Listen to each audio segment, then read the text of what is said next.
اعوذ باللہ من الشیطان الرجیم، بسم اللہ الرحمن الرحیم۔ السلام علیکم دوستو، آج کی ویڈیو میں ہم جذبات کی اینک اتار کر خالص تاریخ کی نظر سے ایک ایسی حقیقت کا سامنا کریں گے جو شاید آپ نے پہلے کبھی نہیں سنی ہوگی۔ ہم سب بچپن سے ایک ہی کہانی سنتے آ رہے ہیں کہ بنو امیہ اور بنو ہاشم کے درمیان صرف دشمنی تھی، لیکن کیا یہ سچ ہے؟ آج میں آپ کے سامنے وہ ثبوت رکھوں گا کہ آپ خود سوچنے پر مجبور ہو جائیں گے۔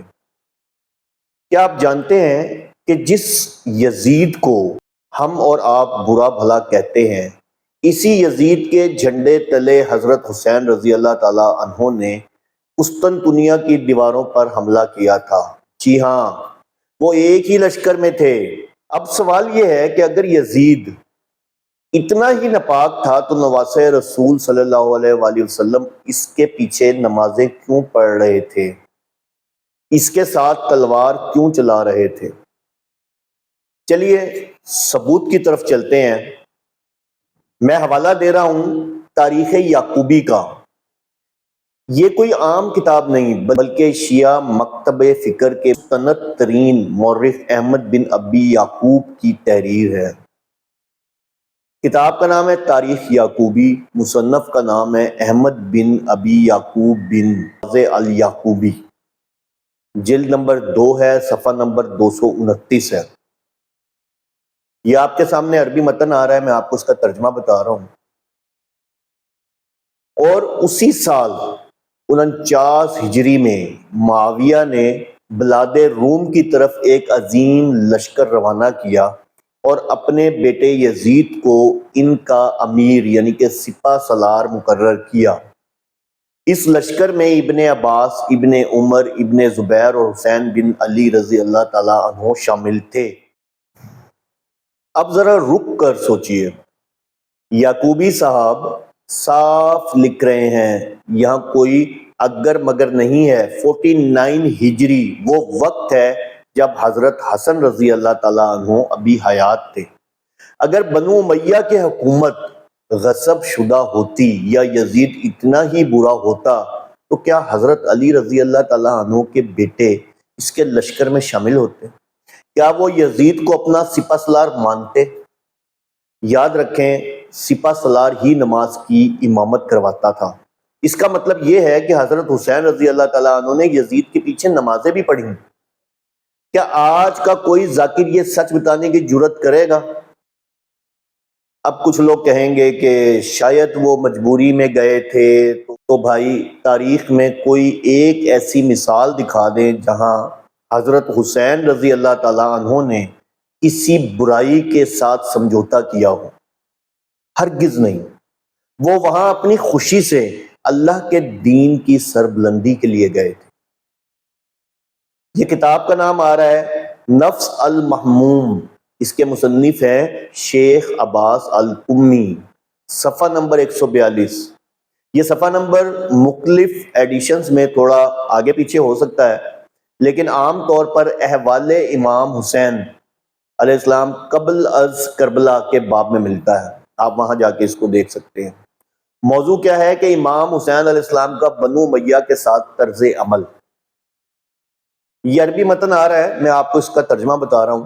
بے شک حضرت حسین رضی اللہ تعالیٰ عنہ ان کے ساتھ بنو امیہ کے ساتھ جنگوں میں نکلتے تھے اور جہاد میں شریک ہوتے تھے، اور وہ اس میں کوئی حرج یا برائی محسوس نہیں کرتے تھے، کیونکہ اسلامی مصلحت اور مفاد ہر قسم کے اختلاف سے بالا تر تھا۔ اب آپ دیکھیں کہ مشہور عالم شیخ عباس قمی تسلیم کرتے ہیں کہ اہل بیت کے نفوس قدسیہ مشترکہ اسلامی مفادات کے لیے بنو امیہ کے ساتھ جہاد میں شریک ہوتے تھے۔ اب یہاں ایک بہت بڑا نکتہ سمجھیں، قسطنطنیہ کی یہ مہم کوئی چھوٹی مہم نہیں تھی، یہ سمندر پار کی مہم تھی، مہینوں کا سفر تھا۔ اس پورے سفر میں یزید اور حضرت حسین رضی اللہ تعالیٰ عنہ ایک ہی خیمے میں ایک ہی دسترخوان پر بیٹھے ہوں گے؟ کیا ایک دشمن دوسرے دشمن کے ساتھ مہینوں تک سفر کر سکتا ہے؟ نہیں۔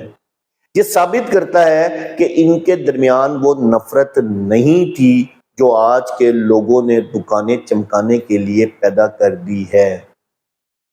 کیا کوئی بیٹا اپنے باپ کے دشمن کے ساتھ اکٹھا ہو کر جہاد پہ جائے گا؟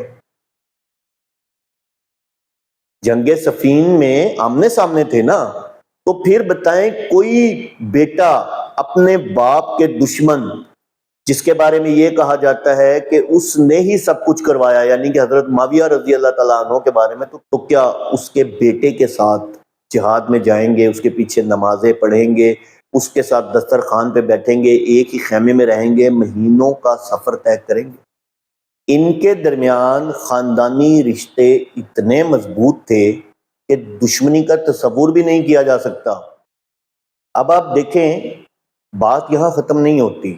میں اپنی گزشتہ ویڈیوز کے اندر آپ کو دکھا چکا ہوں کہ حضرت زینب رضی اللہ تعالیٰ عنہ کا یزید داماد لگتا تھا، اور حضرت حسین رضی اللہ تعالیٰ عنہ کا سالہ تھا۔ اور پھر میں نے آپ کو سیدہ سکینہ رضی اللہ تعالیٰ عنہا کے حوالے سے بھی دکھایا کہ کس طریقے سے ان کی شادی بھی بنو امیہ میں ہی ہوئی تھی۔ پھر لاسٹ ویڈیو میں نے آپ کو واقعہ حرہ کے بارے میں بتایا کہ کس طریقے سے ایک ہی خاندان کو پینٹ کیا گیا۔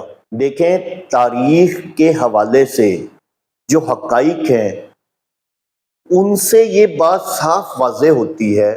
دیکھیں، یہ سب ایک سوچی سمجھی سازش کے تحت چھپایا جاتا رہا ہے، تاکہ آپ کو صرف مظلومیت کی کہانی سنا کر جذباتی کیا جا سکے اور اصل تاریخ سے دور رکھا جائے۔ دوستوں، میرا مقصد صرف آپ کو جھنجھوڑنا ہے۔ میں نے حوالے آپ کے سامنے رکھ دیے، کتابوں کے نام بتا دیے، اب فیصلہ آپ کا ہے۔